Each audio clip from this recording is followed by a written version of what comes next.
For the 29th Sunday in Ordinary Time. The first reading is from the book of Isaiah. The Lord was pleased to crush him in infirmity.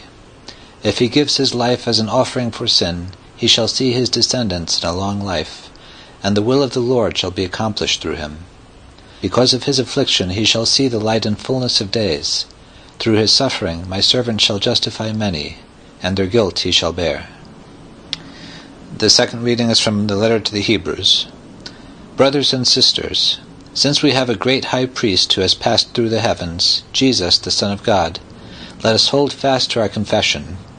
For we do not have a high priest who is unable to sympathize with our weaknesses, but one who has similarly been tested in every way, yet without sin. So let us confidently approach the throne of grace to receive mercy and to find grace for timely help. The Lord be with you.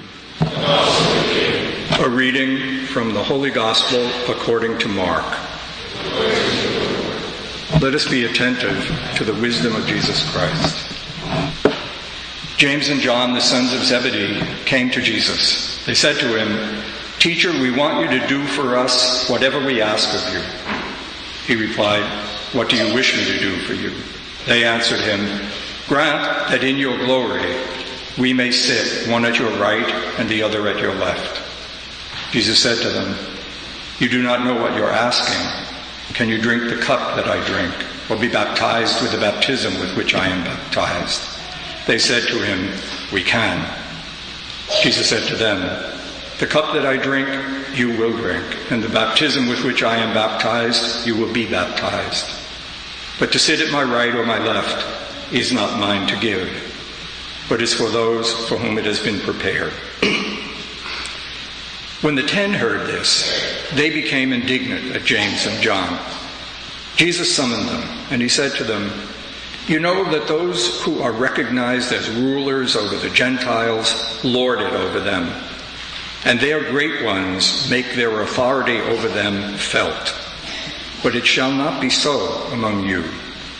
Rather, whoever wishes to be great among you will be your servant. Whoever wishes to be first among you will be the slave of all. For the Son of Man did not come to be served, but to serve and to give his life as a ransom for many." The Gospel of the Lord.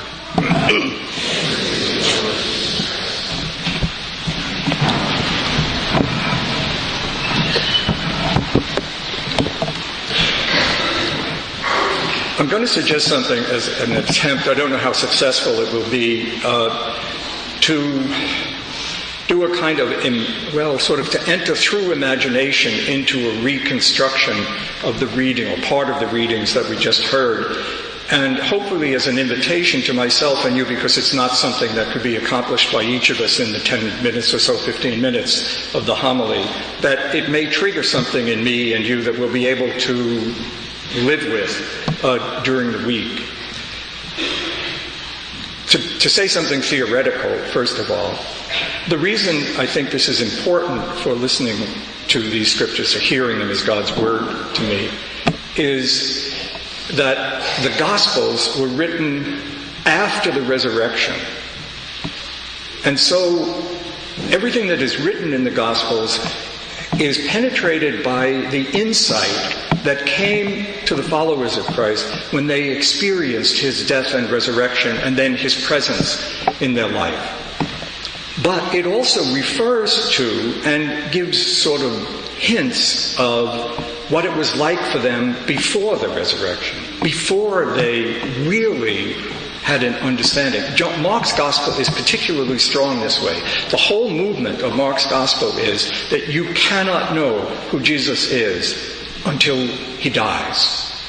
That the death is the key to everything about him. There are different takes in the different gospels, but this is really strong in Mark. Now the reason, that's a theoretical thing. Why do I think that's important to our own prayer? Because even though we live after the resurrection, we live within the mystery of the resurrection, in many ways, always I think, in our individual life, we are still approaching some grasp of the resurrection. We're much more like the disciples before, I think, even though we celebrate the death, we receive the risen Christ, all of those things, the possibilities in us, but the kind of psychological development, my personal spiritual life, seems to me anyway, to be much more like the passage of the disciples through the ministry of Jesus. Same misunderstanding, same difficult. So what I'd like to do as a kind of imagination thing to begin with is to just think, it occurred to me while I was preparing this, what was it like for the disciples the day after this story? What would have been in their minds? What was it like for them with one another? And there are two parts to this. One I'm not going to pay a lot of attention to, I think, in the homily, and that is, what was it like to be part of that group?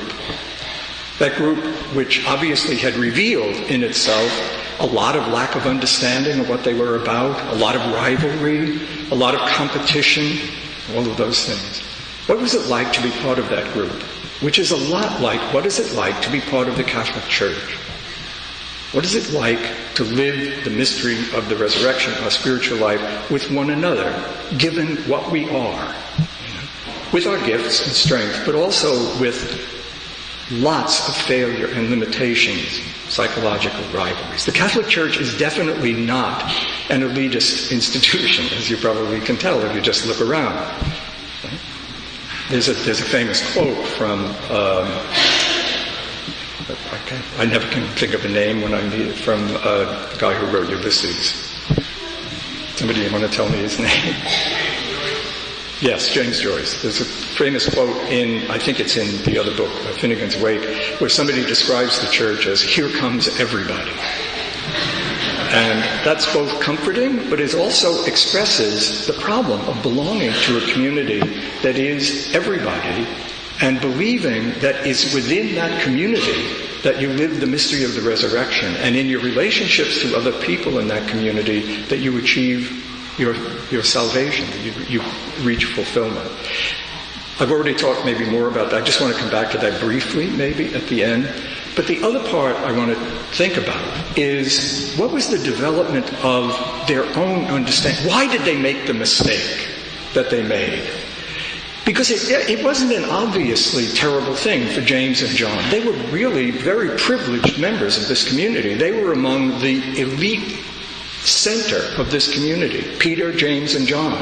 Jesus keeps them with him at all sorts of times that he doesn't bring the others. They're present at the Transfiguration. They're the ones he really asks to pray with him at the agony in the garden. They're the ones it wasn't surprising. The mistake was not that they were special. But the mistake was that they misunderstood what he was about entirely. But that wasn't such a stupid mistake. I mean, here they were. They were part of a tradition which was waiting for a Messiah, which saw the Messiah as somebody who would have political and social, and he talked about that a lot. He talked about a kingdom, he talked about a special kind of kingdom, but he talked about justice. There were these thousands of people, or whatever, hundreds of great crowds of people who were coming. There was this mysterious power that was going to... and there they were, part of it. So, and it was clearly moving on to some kind of climax, even at this point, as Mark is telling the story. So the mistake is not that there was something really big going on here and that they were part of it and they wanted to make sure that they would be, that they would have an important role to play in this important thing. It's that they misunderstood. They really did not understand, and they couldn't, for Mark, understand until he died. So there were two questions, I would think, if you're just thinking about questions, and this is one much closer to us. There were two things they didn't understand, if you want. And one of them was this suffering. I think we should be clear about what kind of suffering that is so difficult to understand here. It's not the suffering that goes along with large projects. That first reading that talks about a servant of Yahweh whose suffering brings about fulfillment for his people, you can understand that. I mean, people who have undertaken great efforts. People who have led revolutions, people who have seen a light and have suffered and worked with their people to bring them out of some kind of oppression. They suffer, but that's not the kind of suffering that, when Jesus said to them, "Are you willing to drink the cup?" we immediately hear that as a reference to the crucifixion, but this is before the crucifixion. Okay. So it was probably a much more common, so the commentators say, it was a question, are you willing to be with me in this project? Are you willing to share everything of my life, to drink from my cup? And they said, yes, we are. And he said, I know that you are, but you still don't understand what that's going to mean, and you cannot yet. And the ultimate outcome of that will not be something you produce, nor I will produce, but it's buried in a deeper mystery, which is the mystery he called his Father, and the relationship of his living his life, and the particular kind of suffering that he was going to endure, to that mystery, and how that is going to lead to the fulfillment of all human beings. So the first thing is this question of, why is suffering a way to accomplish fulfillment for other people? Now that question, I think, is the one which in many ways we are still before the resurrection. I don't think, well, I shouldn't say that, I don't know all of you. There are some of you who may be profoundly wise, and well, we hope that's true. And you do this. But for the most of us, I think, we, in some ways in our psychological life, in our own understanding, are still like the disciples before the encounter with the risen Christ. And we do have to live that question. Why is suffering, and a particular kind of suffering, that is the suffering that Jesus endured, the suffering of failure, the suffering of rejection, and the suffering of being despised and physically punished as a criminal. Why does that save anybody? I think the other thing that they were probably wondering about the next day and the next weeks, and as this developed up to the time of Christ's death and resurrection, was this business of, if you're going to be part of this community that I'm forming, then those of you who are the most important must be the slaves of the others. Now the reason I say that that's not very clear to us is that it's pretty clear that the slave there is a metaphor. It's not the description of a particular way of living. It's just like the metaphor of the child. Why is it that you will only enter the kingdom if you understand what it means for you to be childlike? Childlike slave. Because it's clear in the community. I mean, St. Paul didn't just go around cleaning other people's toilets and things. He exercised enormous authority in the community. It's not like, I think if we think of the notion of slavery or service or things like that, we might think of it in terms of some external kind of behavior. But it can't really mean that. It's not that obvious. It's not that explicit. It's a metaphor. It's a symbol that you have to live with in the presence of Christ to understand slowly in your life what it means for me to be a servant of other people in this community. There's a lot more to be said about that, but it's mostly, I think, an invitation to, in your life, as you're thinking this week, as you're praying, as I'm thinking and praying this week, to take those two questions. Why is suffering? Certainly it will be part of the suffering that goes with trying to do good things, trying to build up the church, trying to bring justice and peace in the world. There's certainly suffering in that, but there's a deeper kind of suffering. That is to say, the suffering that takes place through Christ. Why should my suffering be of any value to anybody else? It can only be if in some way we are really bound together. But there's no human reason, there's no human way in which we're really bound together. Even those ways in which we are bound together, common country, common friendships, things like that, they're not deep enough to account for the fact that what one person lives really profoundly affects other people. It can only be that if we are bound together in a way that each of our lives is really at the deepest level in touch with everybody else. And that was only revealed in the risen Christ. The reason Christ's suffering, in addition to everything else in his life, because it wasn't just his suffering that saved the world, but the reason his suffering was redemptive is that the man Jesus, because he is also the Son of God, who then became the Christ in his death, is present wherever God is. He is now Lord, as Paul writes. We now call him Lord. Therefore, all of us are bound to each other, touched by each other, in some possible communion with each other in Christ. Couldn't have imagined that before the death and resurrection. But the second thing, I think, about this, and these are just a couple of things, you can think of a lot of other things yourselves, I'm sure. The second thing about this redemptive suffering is not that the suffering itself, that being in pain is somehow good for other people. It's much more profound than that, I think. It's that the suffering of the man Jesus was the way in the world as it exists, that is to say, in the world with both freedom and failure and sin and hope and good things. In the real world, the suffering of Jesus is the expression. It's what the Son of God looks like. It's what the mystery of the obedience of Jesus is, the human expression of being the divine Son in this world. Obviously in God, it is not. Now, why is that important? Because it says, if I'm going to be able to live my gifts in service, the ministry of service that Jesus is talking about is a ministry which comes about when the mystery of the risen Christ actually penetrates my life, penetrates my mind.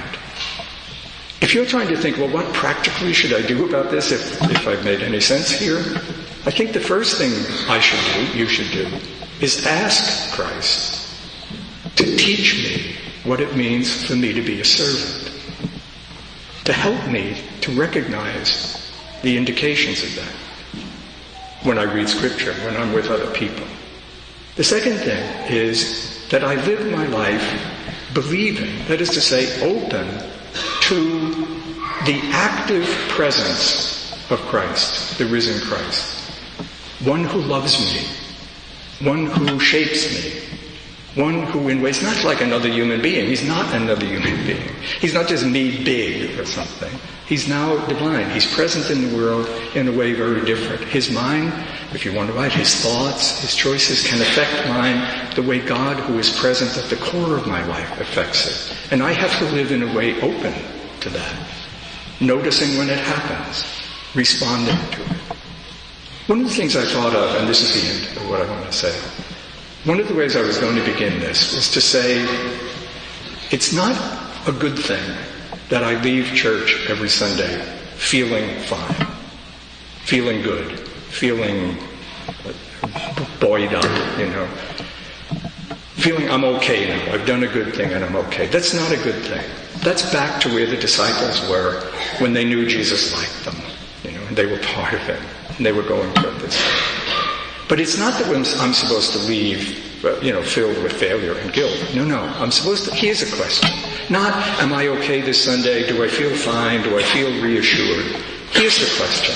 Do I love Christ the way I'm capable of? Am I doing anything to grow in that, the gift of that love? Am I willing to undertake the fascinating questions of the metaphor of the suffering servant and the metaphor of the metaphor of suffering and the servant, the metaphor of the child. Am I willing to open my mind to this? Am I willing to pay attention to other people and to act on what little, if you understand a phrase of the Scriptures, then act on it, trusting that Christ will lead you to a deeper understanding of something in the future.